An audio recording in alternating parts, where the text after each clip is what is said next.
அண்மை செய்திகளை பார்த்து வருகிறோம். விழுப்புரம் மாவட்டம் செஞ்சி அருகே நல்லாசிரியர் விருது பெற்ற அரசு பள்ளி ஆசிரியர் கொலை செய்யப்பட்ட நிலையில் 4 தனிப்படைகள் அமைக்கப்பட்டிருக்கிறது. ஆசிரியர் கொலை வழக்கில் தற்போது 4 தனிப்படைகள் அமைக்கப்பட்டிருக்கிறது. அண்மை செய்திகளாக பார்த்து வருகிறோம்.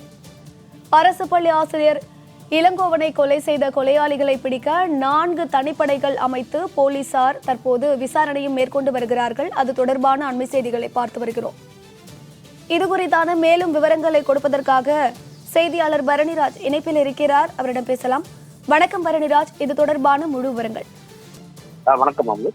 அதாவது விழுப்புரம் மாவட்டம் செஞ்சி அருகே உள்ள அம்மாக்குளம் பகுதியைச் சேர்ந்த அரசு பள்ளி ஆசிரியரான இளங்கோவன் கடந்த 2025ஆம் ஆண்டு தமிழ்நாடு அரசின் டாக்டர் ராதாகிருஷ்ணன் நல்லாசிரியர் விருது பெற்றிருக்கிறார். இவருக்கு திருமணமாகி மனைவியை பிரிந்து தனது தாயுடன் வசித்து வரக்கூடிய சூழ்நிலையில் இவரது தாய் கடந்த 1 மாதத்திற்கு முன்பு சென்னையில் உள்ள தனது மகளின் வீட்டிற்கு சென்றிருக்கிறார். கடந்த 1 மாதமாக இளங்கோவன் தனது வீட்டில் அம்மாகுளத்தில் இருக்கக்கூடிய தனது வீட்டில் தனியாக வசித்து வந்திருக்கிறார்.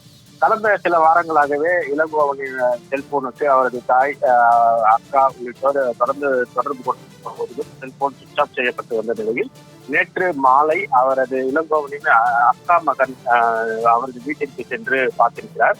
அப்போது வீட்டிற்குள் துர்நாற்றம் வீசுவதால் சந்தேகம் அடைந்து அவர் போலீசாருக்கு தகவல் தெரிவித்திருக்கிறார். அப்போது செஞ்சி போலீசார் சம்பவ இடத்திற்கு விரைந்து சென்று வீட்டின் உள்ள கதவை உள்ளே சென்ற போது வீட்டுக்காயங்களுடன் இளங்கோவன் கொலை செய்யப்பட்டு உடல் அழுகிய நிலையில் காணப்பட்டிருக்கிறார்.